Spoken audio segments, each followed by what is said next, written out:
Good Tuesday morning to you. I'm Eastern PA Weather Authority meteorologist Bobby Martrich, and this is your outlook for July 8th, 2014.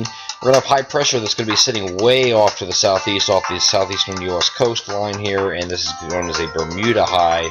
This Bermuda high is going to have a return flow around it that's going to allow southwesterly winds, and again, much like yesterday, we're going to have hazy, hot, and humid conditions, even more hot and even more humid than it was on Monday. So if you didn't like yesterday, you're certainly not going to like today from a heat and humidity standpoint.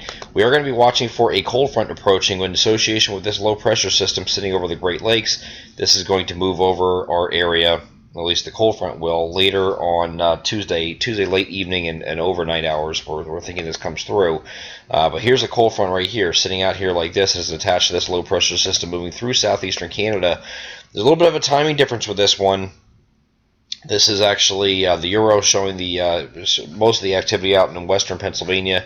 This area here is probably the best area for severe weather that I'm circling right here. That is outside of our coverage area. That presents a very high wind threat and also a tornado threat for these areas that I'm circling. But we will have a severe threat further east, and I think we will get into that. Because they're not shown here on the Euro here, but there's a prefrontal trough that's going to be setting up right over eastern PA, and that prefrontal trough is going to be the focus for some discrete cells that are going to fire here over eastern PA, New Jersey, as we get into the late afternoon and evening hours on Tuesday. So we won't have to wait for this cold front. That will come through again overnight hours, we think, with a line. But that's going to be the overnight hours of Tuesday night. But before that, we have a prefrontal trough that's going to axis going to be sitting right like this, right over eastern PA, and right where that sets up, there will be the focus of showers and thunderstorms. Again, not shown here on the Euro here, but we're going to get into the NAM high res future simulator radar, and you do see this on the NAM here. There's these discrete cells popping up here. That's out ahead of the main show here. This is 4 p.m. on Tuesday, and you can see these discrete cells that are popping up and taking shape.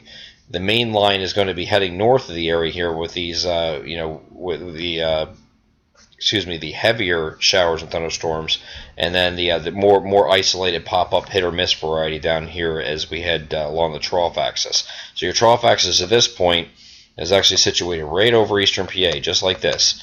So anywhere along that trough axis is where this storms can fire on either side of that trough axis, and the cold front is actually situated back to the west. Then that's going to come through in the overnight hours here, in the wee hours in the morning on Tuesday night into Wednesday morning. So severe threat is going to be basically in a line, we think, generally from this area here that I'm drawing. It's going to go right through this area, part of our coverage area here, and points northwest. So this is our severe threat up in this area here. We think down this area here will just be regular thunderstorms, but we did identify an area on the weather alert maps page where we do have an area we'll be watching. It's going to be right around the Delaware Valley, depending on if any of these storms can congeal into a line segment, and if it does, we'll present a severe threat for areas further south and east of where I just drew there. So we'll be watching that during the day today. Some of the soundings are indicating that we will have a decent amount of instability here, and you can see that right here. Here's all this instability right here in the soundings. So there is enough instability to work with, and there's enough shear to work with too. We're talking about 30 to 40 knots of shear, so there's plenty of shear to work with, plenty of instability to work with. It's just going to be a matter of where those storms fire along the prefrontal trough. That is your trigger on your day on Tuesday. As we get past that here's the system here on Tuesday, and then as we get past that point here, we're going to be clearing out. I think we're going to have a opportunity for an isolated shower or thunderstorm later in the day on Wednesday, and that's kept in the forecast here because you still have this frontal boundary sitting right to the south here, right across the Delmarva region, so it's in close proximity, so you can still fire a storm here isolated on Wednesday, but not a big deal. Most areas remain dry, and then we get a little bit further here, and you have high pressure moving in from the Great Lakes region that's going to take over and push southeast here and just kind of hang over top of our area here for Thursday, Friday, Saturday. So we're looking at anything at all, at least for the first part of the weekend. Here's a look at Saturday here. Again, high pressure still sitting over in this area here, so we're still looking good. And then that pushes off to the east, and then that's going to allow for a cold front to push in from the northwest that should get in here by later in the day on Sunday with showers and thunderstorms. Here's your cold front at this point, and showers and thunderstorms firing out ahead of it. So that'll be later in the day on Sunday, so we could get most of the weekend rain-free once again, but it's a little bit too early to call definitively on that. We'll keep monitoring that situation.